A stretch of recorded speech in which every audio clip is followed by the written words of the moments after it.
નસવાડી તાલુકાના પાલસર ગામે પ્રાથમિક શાળાના ઓરડા જર્જરિત હતા। બાળકોને અભ્યાસ માટે આપવામાં આવેલા ટેબલો પણ ધૂળ ખાઈ રહ્યા છે। જ્યારે આદિવાસી વિસ્તારમાં જીવના જોખમે શિક્ષકો જર્જરિત ઓરડામાં અભ્યાસ કરાવે છે।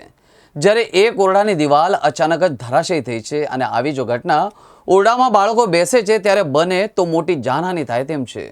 તમામ ઓરડા જર્જરિત છે। જ્યારે કમ્પાઉન્ડમાં આવેલા એક ઓરડાની દિવાલ પણ પડી ગઈ છે। સાથે શાળાના ઓરડામાં ધોરણ 1 થી 5 માં 35 થી વધુ બાળકો અભ્યાસ કરી રહ્યા છે। તેઓને બે ઓરડામાં બેસાડવામાં આવી રહ્યા છે, જેમાં એક ઓરડો પતરાવાળો છે, તેની છતના લાકડા પણ સડી ગયા છે। તાર બાંધીને લાકડાને બાંધવામાં આવ્યું છે। જ્યારે બાળકોને બેસાડવામાં આવે છે તે ઓરડો પણ જર્જરિત હાલતમાં છે અને ગમે ત્યારે ધરાશાય થાય તેવી સ્થિતિમાં છે। તંત્ર દ્વારા આ ઓરડાનું સર્વે કરી દેવામાં આવ્યું છે અને ઓરડા જર્જરિત છે તેવો રિપોર્ટ પણ કરી દેવામાં આવ્યો છે। હાલ તો બાળકોને જર્જરિત રૂમમાં બેસાડવામાં આવે છે। જ્યારે ત્રીજો ઓરડો છે તે કમ્પાઉન્ડમાં આવેલો છે।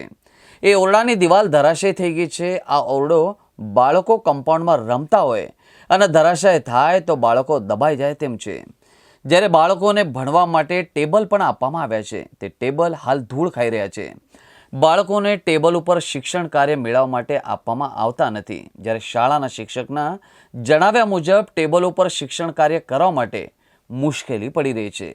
જ્યારે બે રૂમ અને બે શિક્ષક અલગ અલગ અભ્યાસ કરાવતા હોય છે ત્યારે પૂરેપૂરી જગ્યા બાળકોને મળે છે, પરંતુ શિક્ષણ કાર્ય માટે ટેબલ આપવામાં આવતા નથી। નસવાડી તાલુકાના પાલસર ખાતે આવેલી શાળાના ઓરડા તંત્ર બનાવતું નથી અને હાલ બાળકો જીવના જોખમે અભ્યાસ કરી રહ્યા છે। એમ કે હાઈસ્કૂલ ભંગાર છે અને એને પરિસ્થિતિ ખરાબ થઈ જાય છે અને સરવૈયું લાવે અને એક પાથી નિહાર બનવું જોઈએ એવું અમારી માંગણી છે। જોખમ ખરું ને, જોખમ તો કોણ જવાબદારી લે? એટલે આ ભંગાર છે જ કહેવાય। અને આ તૈડો બી પેલપા બહુ પડી છે અને એના લીધે નિશાળિયા બેહાડતા નથી। અહીંયાથી છતાં બેહાડે છે, પણ હવે કારું હદડે ને કારું નક્કી નહીં કહેવાય ને।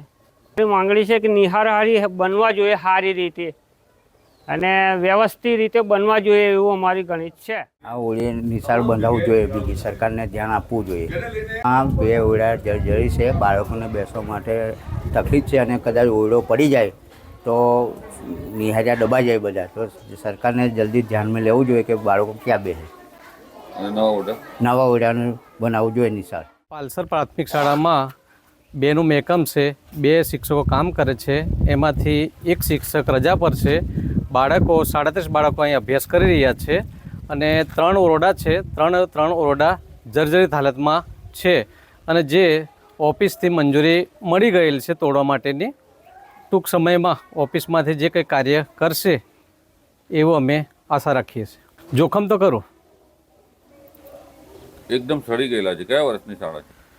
શાળા લગભગ 1978ની શાળા છે। આ બહુ એકદમ જૂની જર્જરિત હાલતમાં છે।